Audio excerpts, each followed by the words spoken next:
기도합니다. 좋으신 하나님 아버지, 오늘도 거룩하고 복된 날 주의 백성들이 주님이 피로 값주고 사신 교회에 나와 주님을 예배하며 주의 생명의 말씀, 영광의 복된 말씀 듣기를 사모하며 이 시간 머리를 숙였습니다. 하나님, 이 시간 친히 오셔서 말씀해 주시고 들을 귀를 열어주시고 하나님의 말씀으로 아멘으로 화답할 수 있도록 우리의 마음을 성령님 열어 주시옵소서. 말씀을 전하는 종은 감추시고 말씀과 성령만 살아 역사하는 이 시간 되게 하시되, 어린 영혼들부터 시작해서 학생들까지도 한 말씀 한 말씀에 삶의 생각에 변화를 주셔서 새로운 삶을 살아가고자 도전할 수 있는 놀라운 은혜를 덧입혀 주시옵소서. 특별히 부족한 종 하나님께서 십자가의 그늘에 감춰주시고 종의 모습이 나타나지 않게 하시고 위대하신 하나님, 좋으신 하나님만이 밝히 드러나는 시간이 되도록 이 시간 도와주시옵소서. 예수 그리스도의 이름으로 기도를 드리옵나이다. 아멘. 옆 사람하고 인사하시기 바랍니다. 하나님, 당신을 위해서 일하고 계십니다 하고 이렇게 한 번만 더 인사하시기 바랍니다. 하나님이 당신을 위해서 밤새 주무시지도 않고 일하셨습니다 하고 이야기 바랍니다.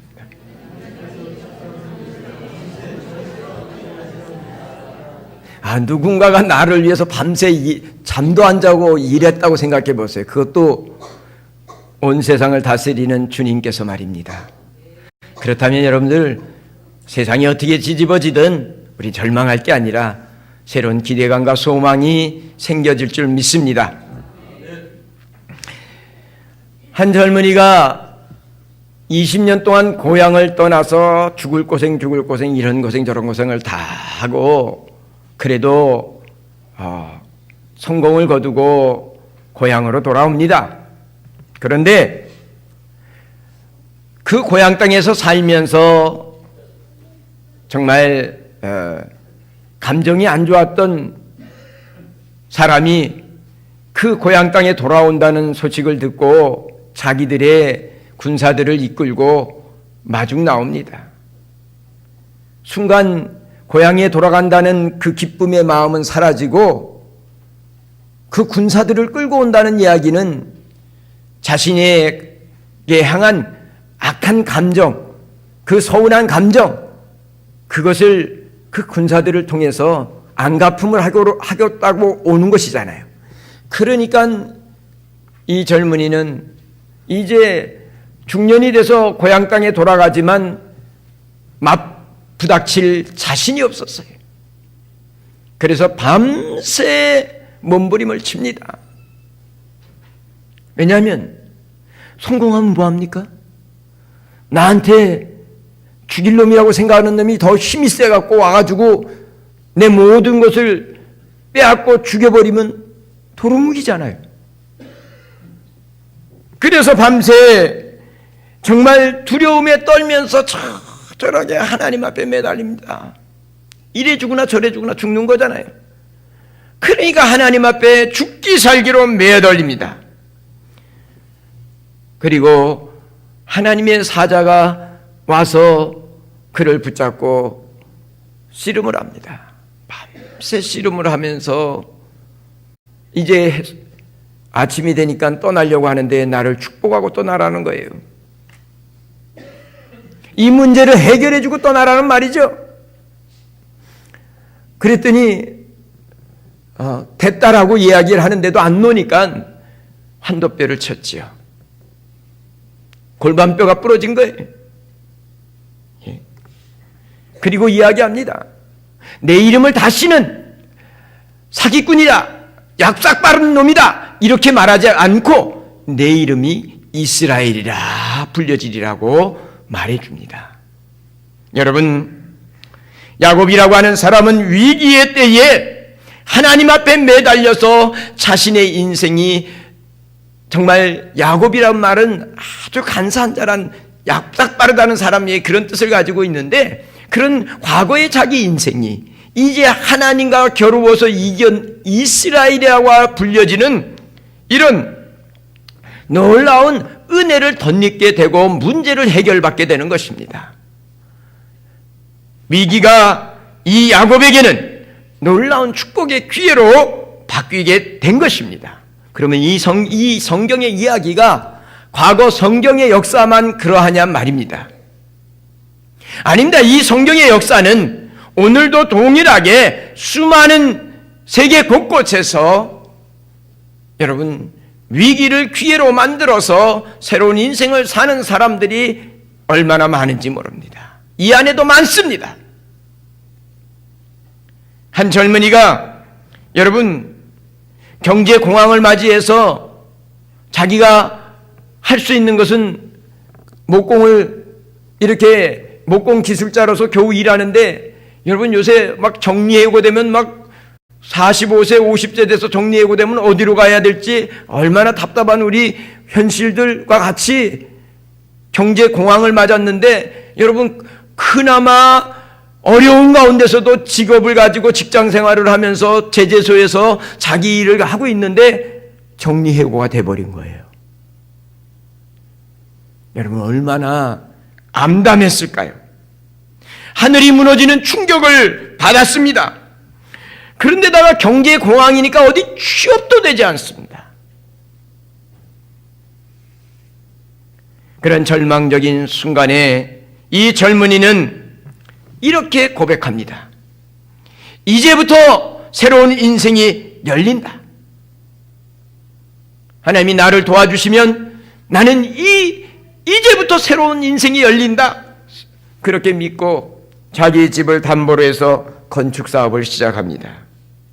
그리고 마침내는 건축회사를 설립하고 그 사업에 하나님의 은혜를 덧입고 여러분은 홀리데이 인 호텔이라고 하는 호텔을 짓고 체인점을 만들어서 훌륭한 경영자가 되는 이런 놀라운 은혜를 얻게 됩니다. 그런데 훗날 이 사람 여러분 존슨이라고 했던 이 사람은 홀리데이인의 경영자요 호텔 모든 것을 하는 회장이 된 이 사람은 이렇게 얘기합니다.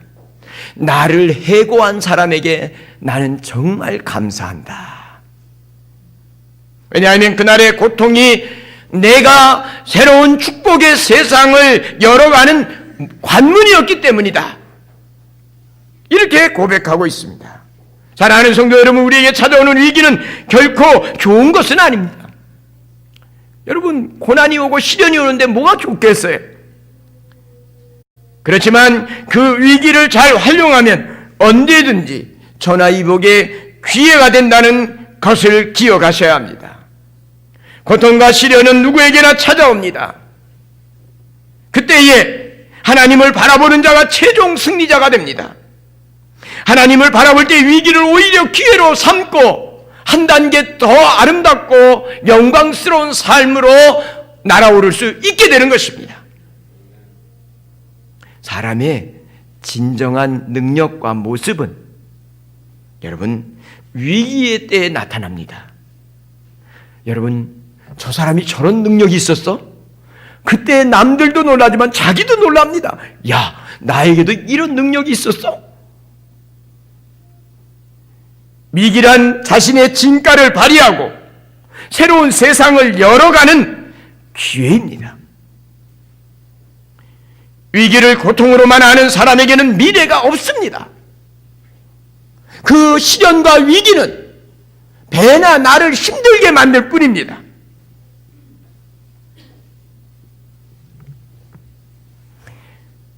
위기를 찬스로 알고 접근해가는 사람은 정말 더 나은 미래의 세상을 발전시켜가는 기회로 붙잡는다는 거예요. 대부분의 모든 발명품이요 평안할 때 얻어진 게 아니라 위기의 때에 이 위기를 어떻게 극복해낼까 그러다가 발견하는 것들이 여러분 새로운 발명품들이에요.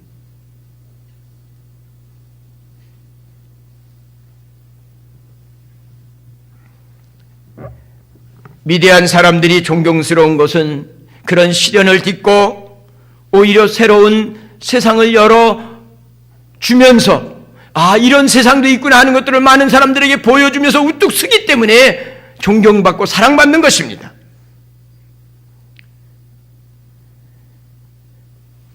사랑하는 성도 여러분, 우리가 위기의 때에 어떻게 하면 위기를 벗어나서 더 풍성한 하나님의 은혜의 세상을 열어갈 것인가를 고민하고, 그러면서 여러분 도전하면서 성경의 기회로 붙잡는 복된 성도들이 되시기를 바랍니다.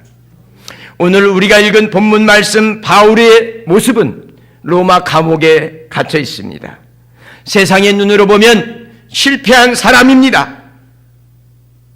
여러분, 감옥에 갇혔는데 그 사람을 성공했다고 얘기할 사람 손 들어보세요. 그건 없잖아요.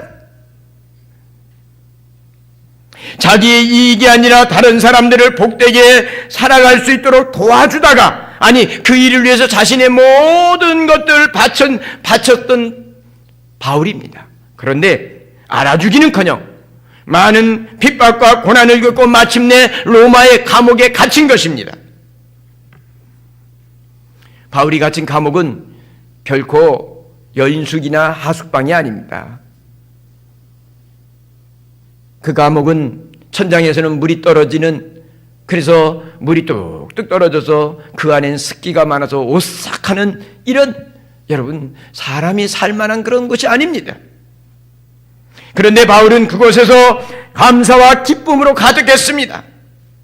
뿐만 아니라 지금까지 자신의 인생의 목표를 두고 달려온 것을 바꾸지도 않았고 변하지도 않았고 똑같이 영혼을 구원할 목표를 가지고 그 속에서 새로운 세계 복음화의 역사를 이뤄냈다는 것입니다. 감옥 바깥에서 자유로울 때보다 그 감옥에서 더 놀랍게 세계 선교에 여러분 그런 씨를 그곳에서 뿌렸다는 사실입니다.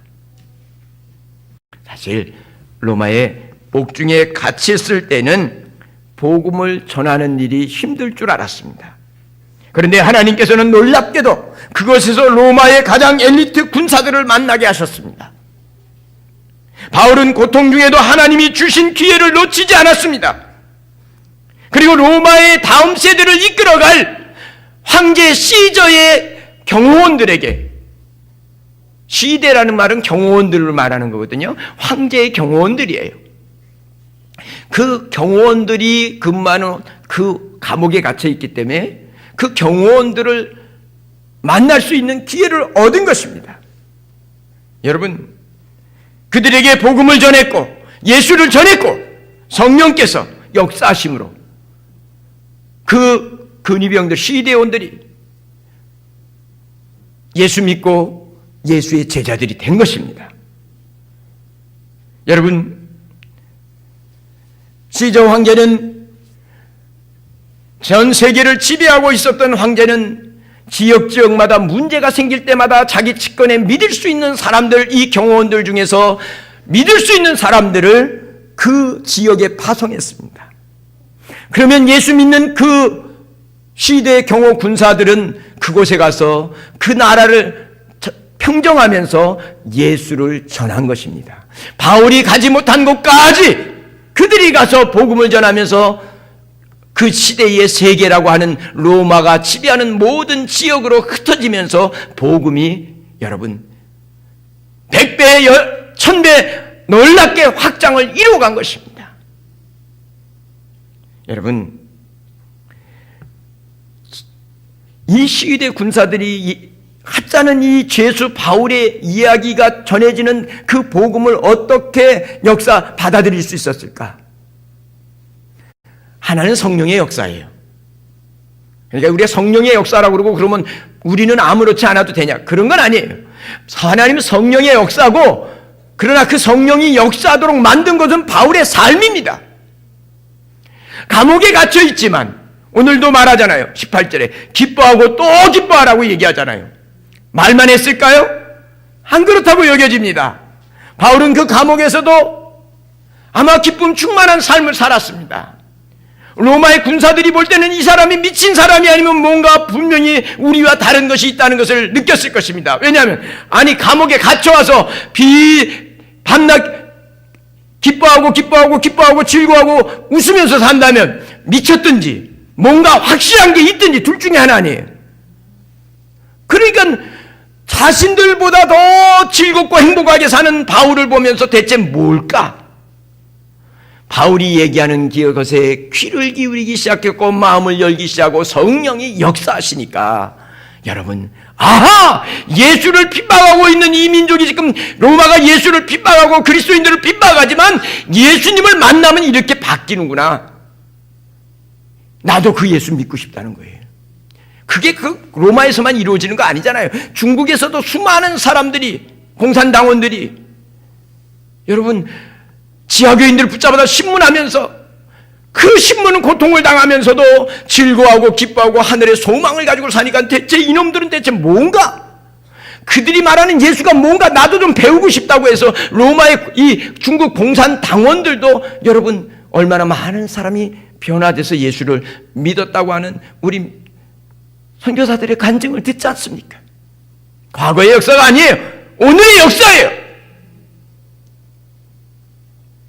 사랑하는 성도 여러분, 하나님은 바울을 로마 감옥으로 인도하셨습니다. 그리고 바울은 로마 감옥을 세계 복음화를 위한 평신도 신학교, 선교사를 양성하는 신학교로 바꿔버린 것입니다. 위기를 기회 삼아서 이 놀라운 세계 선교 신학교를 그 로마 감옥에서 그 평신도 선교사들을 파송하는 그 역할을 만들어낸 것입니다.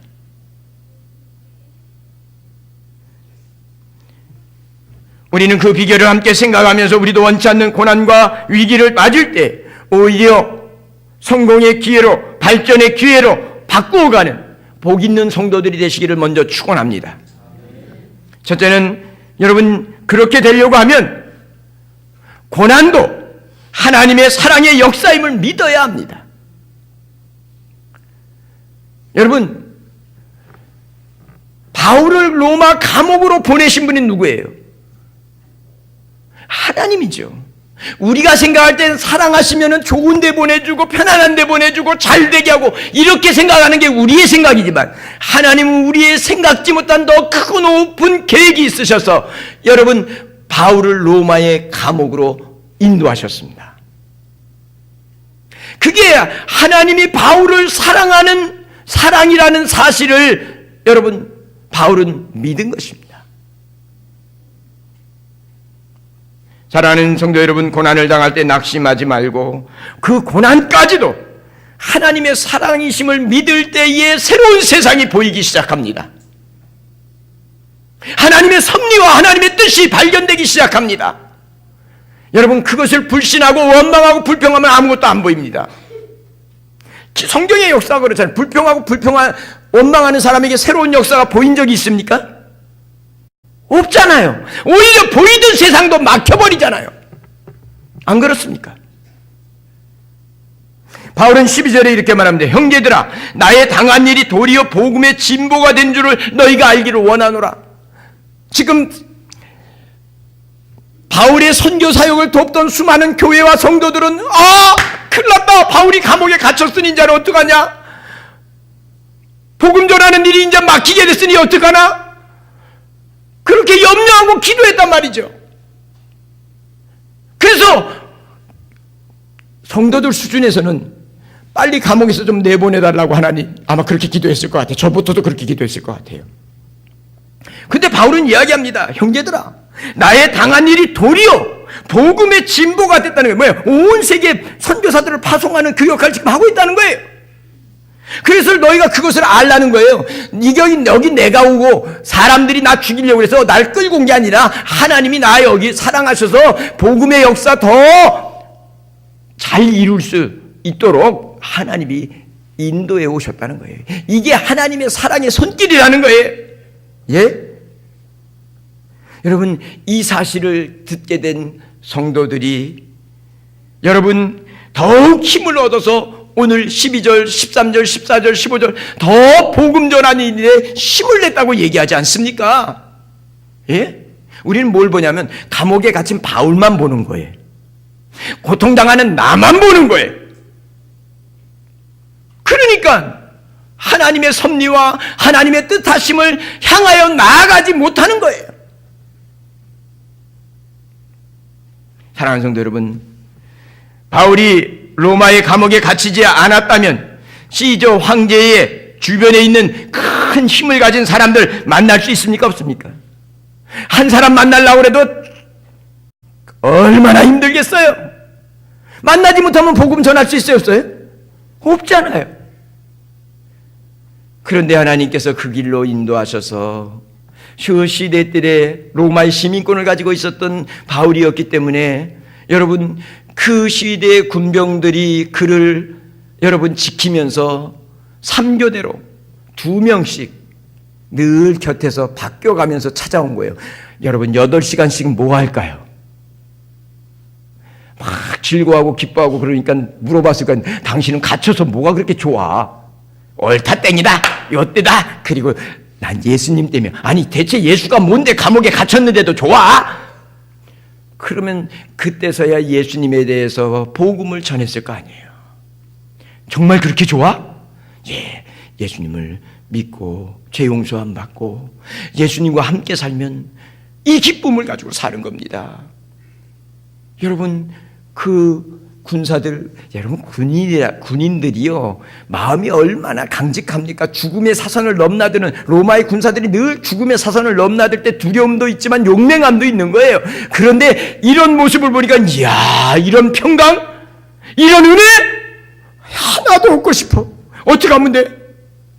여러분, 그때 그들이 예수 믿는 것을 권면하고 그들에게 세례를 베풀고 그들이 예수 믿고 삶이 변화되면서 선교사로 로마 전역에 흩어질 때마다 선교사로 파송되는 역사가 나타난 거예요. 예? 바울 개인이 옥살이의 고통을 당했지만 가장 효과적인 방법으로 온 세상에 복음이 증거되는 기회로 하나님이 만들어놨는데, 바울은 이것이 하나님의 사랑의 섭리라고 깨닫고 원망 불평하지 아니하고 그 속에서 온 세상에 복음 전거하는 평신도들을 키워냈다는 사실입니다. 할렐루야. 여러분들의 삶도 똑같고 제 삶도 똑같습니다.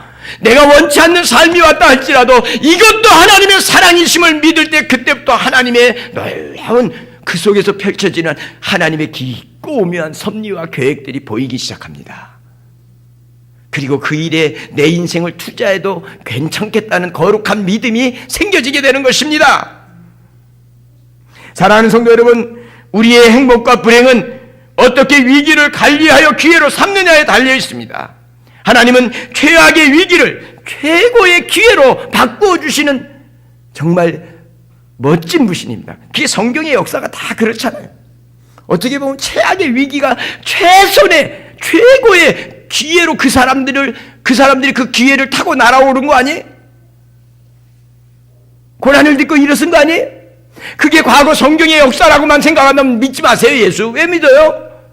그 역사가 오늘 내 역사가 되고 여러분들의 역사가 될 수 있다는 것이 성경의 증언이라는 사실을 믿으시기 바랍니다. 최악의 위기를 기회로 바꾸는 성도들을 되시기를 바랍니다. 고난과 실패까지도 자기 백성들 마침내 복주려고 깊고 넓은 하나님의 사랑의 인도하심을 믿으시기 바랍니다. 위기를 당할 때 하나님을 더 가까이 하십시오. 그러면 기회가 보이기 시작하고 기회가 열리기 시작할 겁니다. 어떤 일을 당했느냐보다 내가 그 일을 어떻게 보느냐가 더 중요합니다. 여러분이 그 속에서 하나님의 사랑, 하나님의 섭리, 하나님의 선하심을 믿고 바라보면 그 고난이 축복의 문인 것을 발견하게 될 것입니다.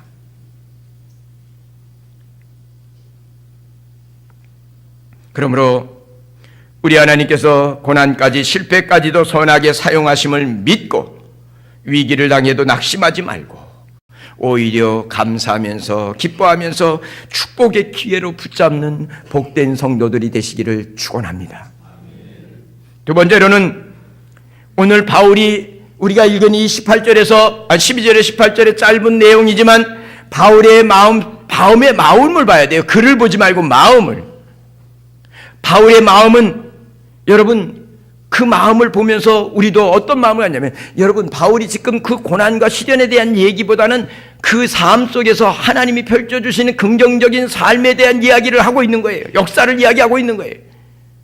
그렇기 때문에 여러분, 위기를 기회로 삼아서 날아오르고 더 전에 경험할 수 없었던 은혜의 세계를 여러분 경험하기를 원한다면, 긍정적으로 살면 위기가 축복의 기회로 바뀔 것입니다. 사람은 대개 보면 두 종류의 사람이 있습니다. 모든 일을 긍정적으로 접근하는 사람이 있는가 하면 부정적으로 보는 사람이 있습니다. 긍정적으로 접근하는 사람은 고통 중에도 희망을 갖고 도전하면서 마침내 복된 삶을 열어갑니다.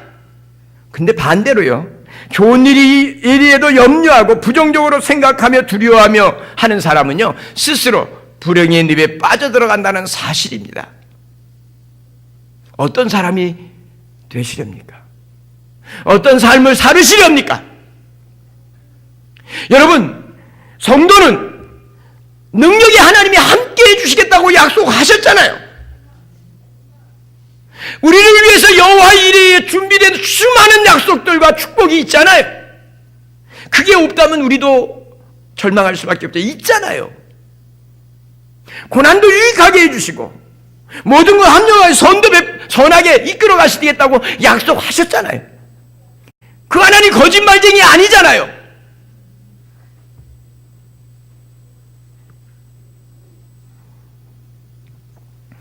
여러분, 긍정적인 믿음의 삶을 살기를 원하신다면 첫째는 자존감을 높이는 훈련을 하시기 바랍니다. 자신을 소개할 때 항상 좋게 소개하는 습관을 가지십시오. 자신의 존재에 대한 자신감이 없으면 아무리 좋은 환경을 주어도 불행하다 생각하고 스스로 무너져 버립니다.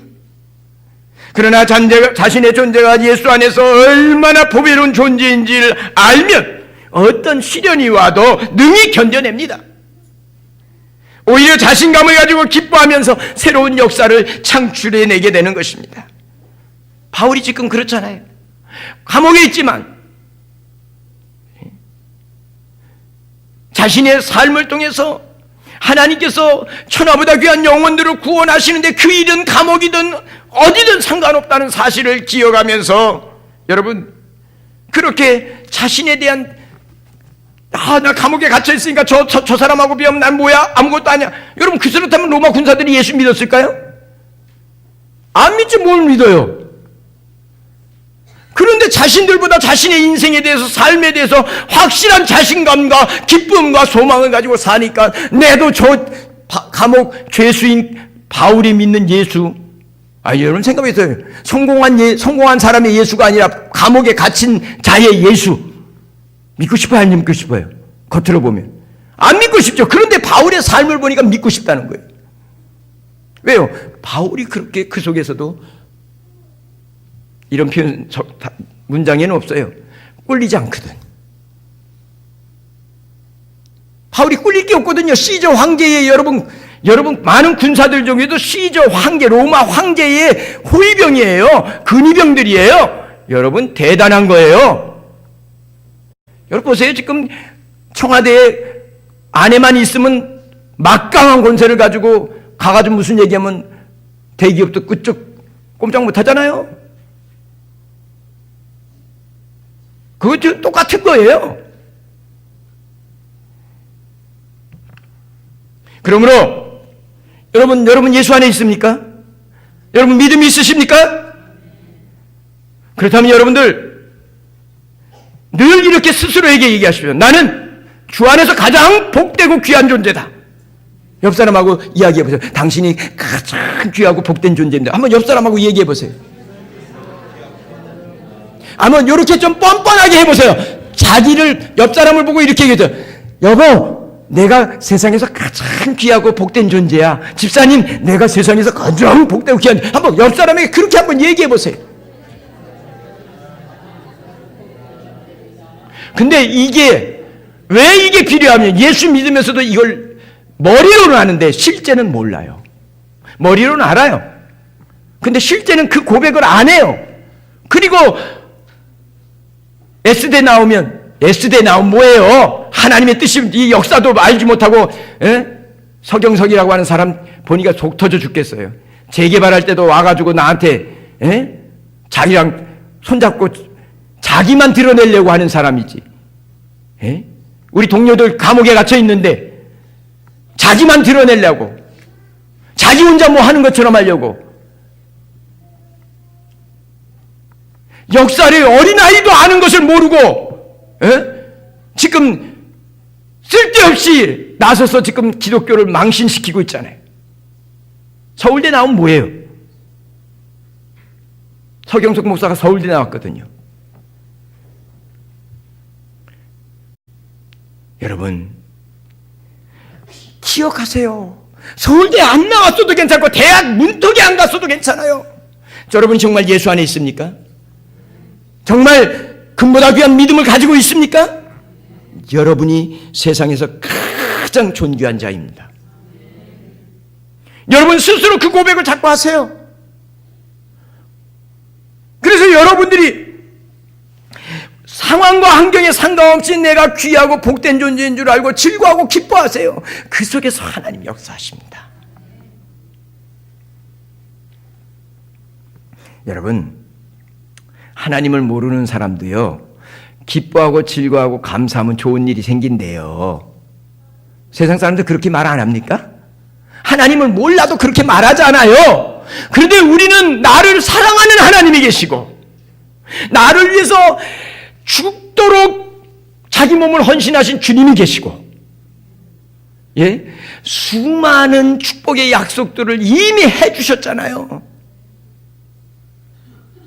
그런데 왜 우리가 이런 약속과 축복을 보장받은 우리가 세상 가진 것 없고 조금 세상보다 뭐 조금 대학 못 나왔다고 여러분 스스로가 아무것도 아닌 것처럼 무너지면요, 여러분 기회가 주어져도 못 잡습니다.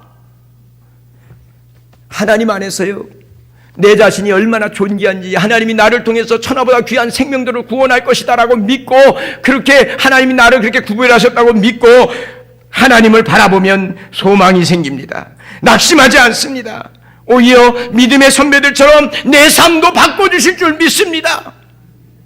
그런 기대감을 가지고 여러분 앞에 놓인 위기와 시련을 여러분 축복의 놀라운 기회로 붙잡게 될 줄 믿습니다.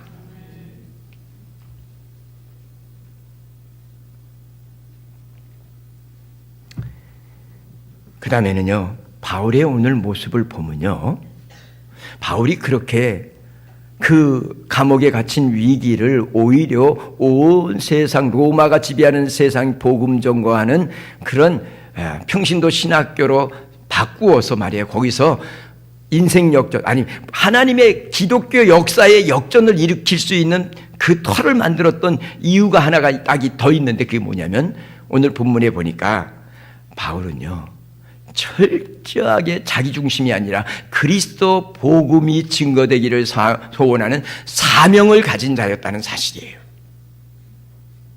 이래도 저래도 좋다 이거예요. 나를 욕해도 좋고 비난해도 좋고 투기해도 좋고 그리스도만 증거된다면 나는 만사 오케이.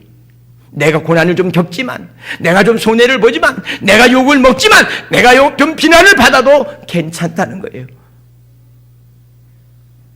증거되는 것이 그리스도라면 나는 그것으로 만족한다는 거예요.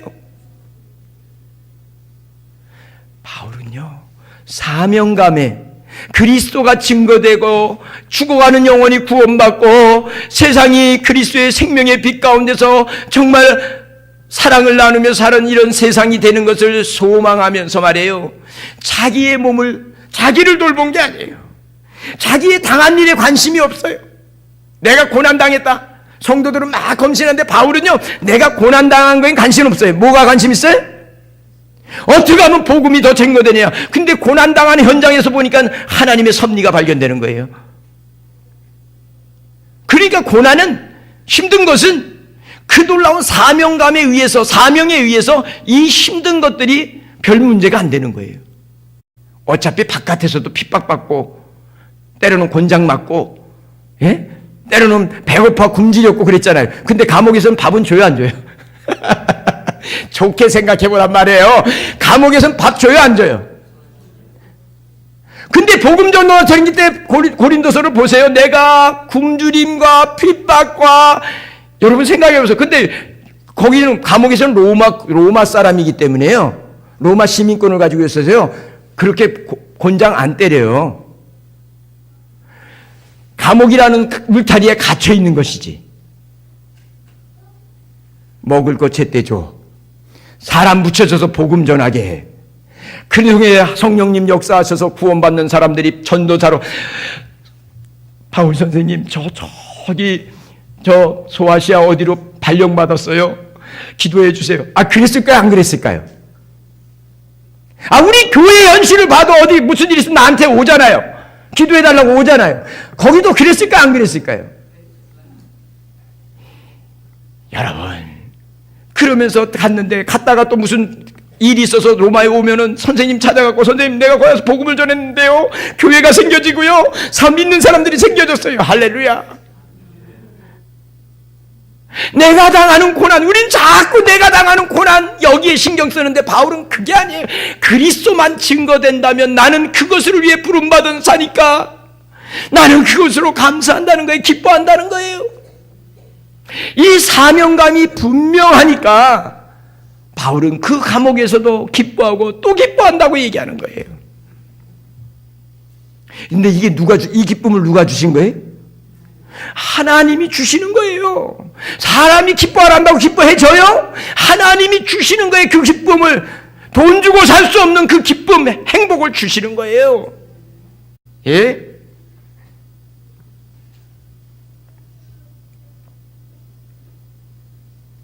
18절에 보니까 그러면 무엇이냐? 거칠애로 하나 참으로 하나 무슨 방도로 하든지 전파되는 것은 그리스도니 이로써 내가 기뻐하고 또한 기뻐하노라. 얼마나 예수 그리스도가 전파되는 그것의 사명을 가지고 살았든지.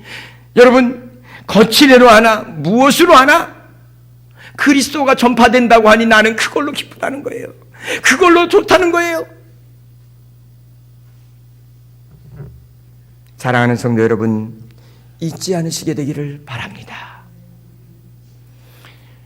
우리의 삶 속에 원치 않는 고난과 시련이 있겠지만 하나님은 그 원치 않는 고난과 시련을 여러분들이 날아오라서 하나님이 준비한 더 아름다운 은혜의 세계를 여러분들이 살아가기를 주님이 원하십니다.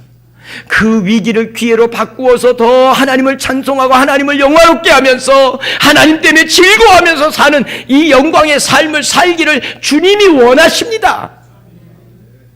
이 삶을 살아가는 우리 모든 성도들이 되시기를 주님의 이름으로 축원합니다. 기도하겠습니다. 하나님 아버지, 고맙고 감사합니다.